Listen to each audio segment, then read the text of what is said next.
I'd like to say I'm sorry to everyone who was affected by the flooding this past weekend. Over 15 counties were under severe weather conditions. The actual number of roads damaged or destroyed is unknown, and sections of 3 U.S. highways, 34, 36, and 72, and various mountain roads are heavily damaged. 30 highway bridges are destroyed, 20 are seriously damaged, and transportation officials suspect 20 others are damaged. So be careful of traveling this weekend. Over the next few days, we should see temperatures in the high 60s, low 70s with a mostly sunny sky. This weekend, it looks like it could go up to the high 70s, low 80s, so make sure to get your last few weeks of summer in. If you're going to the Alabama game, make sure to bring back your umbrellas because it could be raining over on the East Coast. The weather will be warm and in the high 70s, so if you'd like to get involved and help with flood relief, there are many organizations who are looking for volunteers to help get through this time of need. Please remember to stay involved and be safe. Thank you for watching, Rams. They say that when you're facing extreme danger, your life flashes before you. If you think that's sad, consider facing it before you even have enough life to flash before your eyes. Deaths and injuries can be prevented by using the right car seat. Visit safercar.gov/the-right-seat to know what is appropriate for each age and size. Good morning, everybody, and welcome to another episode of CTV Talks. I'm your host, Jackie Wilson, and we're here with Dr. Robert Gudmestad, who was just recently on an episode of Who Do You Think You Are on TLC. Now, will you give us a little bit of information about your affiliation with CSU? Sure. I've been at CSU for 6 years, and I'm an associate professor in the history department, and I teach the American Civil War, the American South, and US 150, so maybe a number of students have taken that course. Wonderful, great. And this particular episode of Who Do You Think You Are featured Jim Parsons. And for those of us who don't know who Jim Parsons is, that's Sheldon on The Big Bang Theory. Now that must have been quite the experience. Yeah, it was a lot of fun. He's a really great guy. Cool. Now, this particular episode, I know, featured steamboats, which is one of your specialties. Excuse me. Would you mind giving us a little bit more insight for those of us who aren't necessarily history buffs? What are steamboats, and what is their significance in U.S. history? Yeah, steamboats are really one of the few unique American inventions of the 19th century. And essentially, it's just like a big wooden box with a furnace in the middle of it, and boilers and an engine, and then paddle wheels, of course.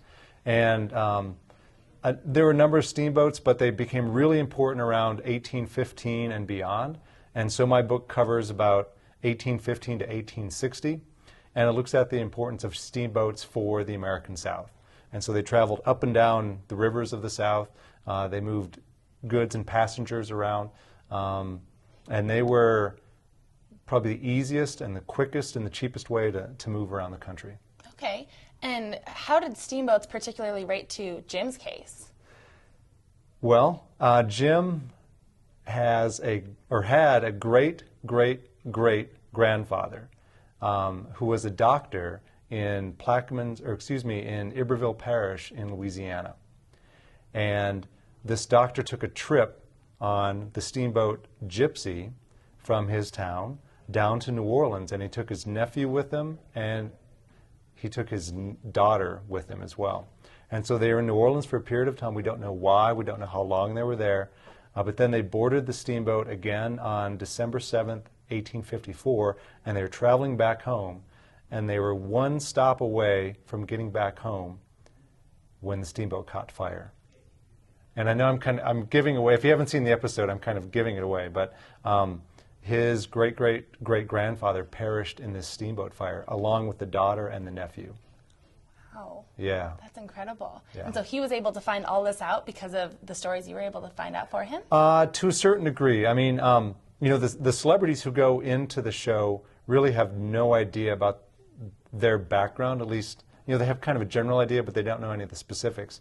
And so, I mean, I did a little bit of the research, but I didn't do much. The show's producers and research assistants did most of the research, and I just got the credit on camera for it.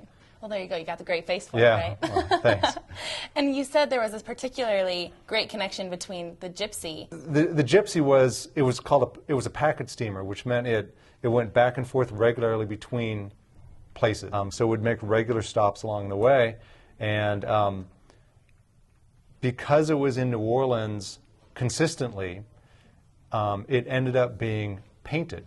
And this was really unusual to have an image of a steamboat from prior to the Civil War, because photography was just in its infancy, and portrait painters tended to paint either landscape scenes or they painted individuals. And so there's this huge painting of the steamboat. I mean, that's like 6 feet by 8 feet. It's this massive painting, and it's at Tulane Library in Louisiana. And it's the steamboat that Jim Parsons' great-great-great-grandfather was on, but it's also the painting that I chose for the cover of my book. And so when we were at lunch, you know, we'd been filming in the morning, and then I brought a copy of my book to give to him, and he was floored that the painting was on the cover of the book. So that was kind of fun. Yeah, that's outstanding. Wow. And what if Jim, for those of us who don't know Jim Parsons but are very familiar with Sheldon on The Big Bang Theory, is he anything like that in real life? He is, actually. Yeah, he's certainly not as nerdy as Sheldon is, but like Sheldon, he's really smart. Okay. Yeah, I mean, he's really quick-witted. And so he made a number of jokes, you know, as we were talking, and so it felt more like a conversation and less like a lecture. You know, there was a lot of give and take, and he was very curious. He seems to be very intellectually curious. Wonderful. That's so awesome. Well, thank you so much, Doctor, for being able to sit here with us and give us all this wonderful information about this great opportunity that you had. We really appreciate it. Sure, it's my pleasure. Thank you. And we will be right back with CTV Talks.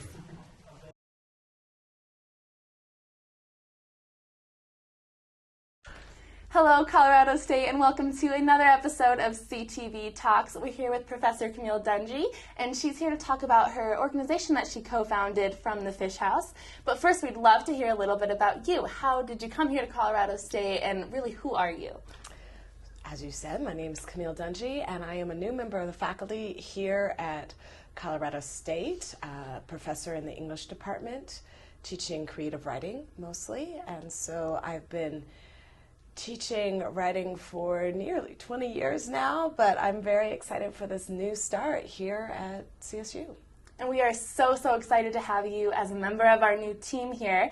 And we are mostly excited because you are so critically acclaimed. I mean, you've won so many awards. Among those, you've won the Northern California Book Award twice now, silver medal winner nonetheless, and NAACP Image Award nominee, and recipient of the National Endowment of the Arts. And that is amazing. Now, most recently, Professor Dungy has won the 2013 Top 200 Advocates for American Poetry. Now, would you tell us a little bit about that? I can tell you what I know about the list, which is that the one of the correspondents for the Huffington Post, Seth Abramson, compiled a list of people he thought were really making a difference for the advocacy of poetry in America. And so he came up with a list of 200 of who he considered the top advocates for American poetry, and included me and my co-founder from the Fish House, partly because the Fish House organization does such a job of promoting emerging writers and of education work. We have a website, and so you can get online and access poetry and poets talking about poetry from anywhere you are in the world, really.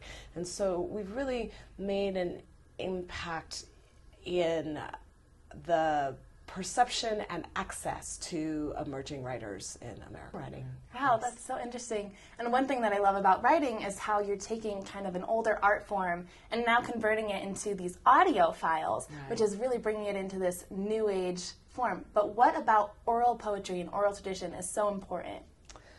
Well, one of the roots of poetry is an oral tradition, and some stories that we told around the campfire with sonic devices like rhyme and rhythm, and ways to help us remember them and ways to help us listen better. And so that oral tradition is part of one of the main roots of poetry, and we just think it's really important. We feel it's an important learning tool, both in terms of figuring out how to write poetry, but also how to teach poetry and how to engage in reading it. And it's also part of the pleasure of experiencing poetry is to hear it out loud. And I have lived for the last 7 years in a major metropolitan area in the San Francisco Bay Area where I had access to all kinds of poetry readings all the time. But many people in America don't have that access all the time. It's an opportunity to hear the 250 some poets that we have. You can go to a live reading at any point. Just go online to Fish House and read the poems that we've curated there. That's wonderful. And moving from San Francisco here to Colorado, have you gained any new inspiration with our Purple Mountains majesty in this? My own writing space I can look out on the Front Range, and it's quite beautiful. So I'm excited to be here. That's great. Thank you so much for meeting with us. Is You're there welcome. any other kind of thing you want to add to this, or maybe read us one of your poems, perchance? I'd be happy to read a poem. That would be lovely. Okay. We'd be so excited to hear it. Speaking of Purple Mountains majesty, I'll read a poem that was actually triggered. I had been living for quite some time on the East Coast, away from the West, where I grew up, and I came back for a visit around the Rocky Mountains, actually, and wrote this poem in response to all the memories that were triggered from that. So the poem's called Language. Silence is one part of speech. The war cry of wind down a mountain pass, another. A stranger's voice echoing through lonely valleys. A lover's voice rising so close it's your own tongue. These are keys to cipher.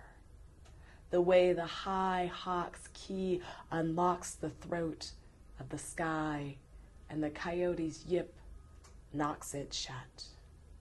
The way the aspen's bells conform to the breeze, while the rapid's drum defines resistance. Sage speaks with one voice, pinyon with another. Rock, wind her hand and water her brush, spells, and then scatters her demands. Some notes tear and pebble our paths. Some notes gather the bank we map our lives around. That was beautiful. Give me chills. Thank you. Well, CSU, if you would like to take a creative writing class, Professor Dungy does offer them if you want to hopefully aspire to be as great as she one day. And thank you again so much. It was such a pleasure talking with you today. Thank you for this interview.